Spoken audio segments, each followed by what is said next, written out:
Hello, I'm Larry Dixon, and welcome to another edition of Conversation with First Baptist Church. With me today is Doug Jones. Doug, it's a pleasure to have you here with us today. Larry, thanks. It's always good to be with you. Thank you. I have a few questions for you. Okay. Tell us about where you grew up and what life was like for a little boy. Okay. It's hard to believe I was ever a little boy, probably, for some folks. But I'm one of the few in the church that would be considered a local yokel. So I was born in Lexington. That was where everyone went from Moorhead to have babies at that time, other than someone coming to the home. And my mother was kind of a princess, I guess. So anyway, funeral home took her in an ambulance and brought her back, and she played the whole role. But anyway, I grew up, had two wonderful geographical areas of Brown County, which sounds crazy, but my father married into the family that had been here for about 5 generations for the home place, which we had probably the oldest home in Rowan County up on Christie Creek. Dad was an import from faraway Morgan County.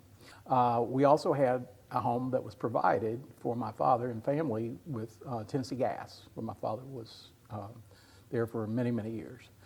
And so we would live there at TGT, and then we would go to the farm in the summer. Everybody wanted to come, all my townie friends came to the farm. We had probably the first TV of anybody on the creek, as they call it.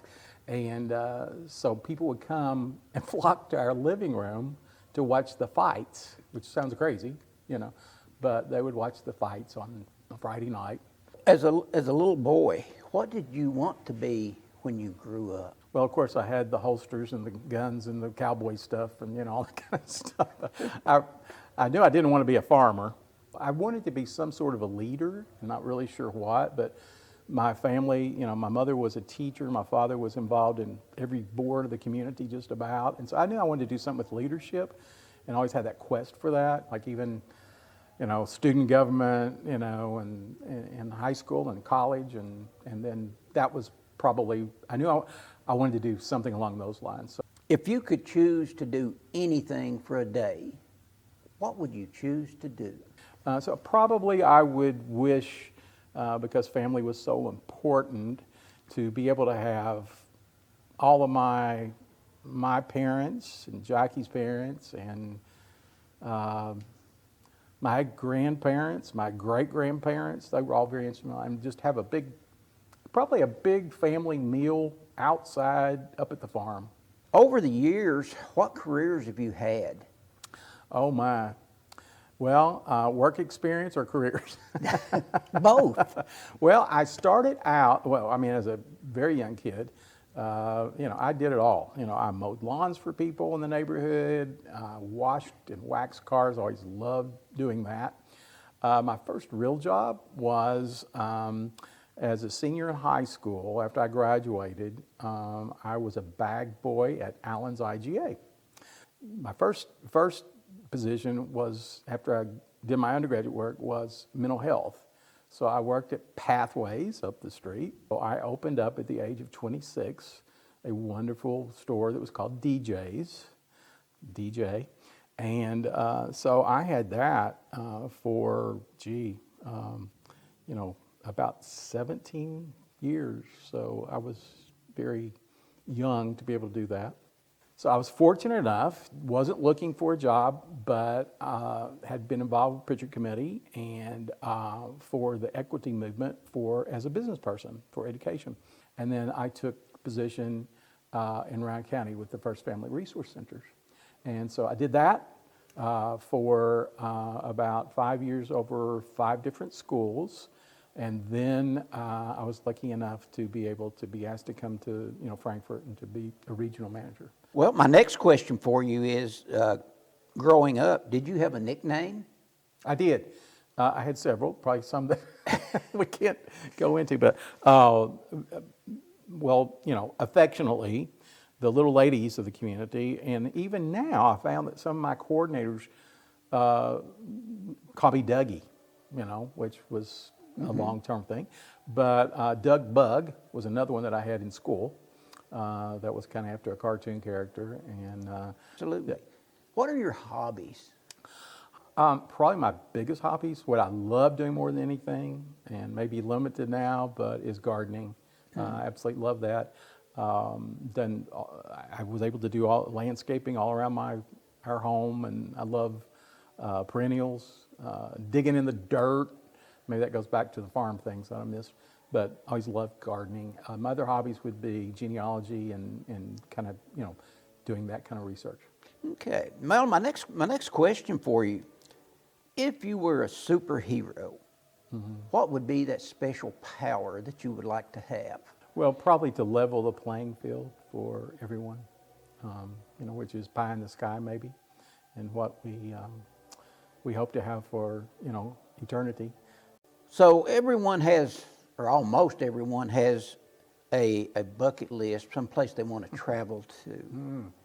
So what would be the place that you would like to travel to visit and experience? Bucket list, I'd love to do another trip all the way out west, and that's actually something that Jackie and I have talked about as part of my retirement. And then the other thing is visiting Ireland. Have a lot of, my son-in-law is a native of Dublin, and his whole family came to the United States, to Lexington. And so that's next on my bucket list if I'm able to do that. If you could time travel, what time period would you like to go back to and experience? And Maybe the 70s. Love the music, love feeling, like I was being productive, great social life, and a lot of it came from this church, groups and friends, and just, it was a carefree kind of life, I guess. my next question is probably one of the most difficult. What brought you to First Baptist Church? Well, interestingly enough, and it might be what made me stay. That might be even more interesting. But I came here, my mother became a member of this church in the old white clapboard building that had the most beautiful stained glass windows, soaring ceiling, and it was just a little nondescript on the street, but you go in and it was absolutely just such a special place.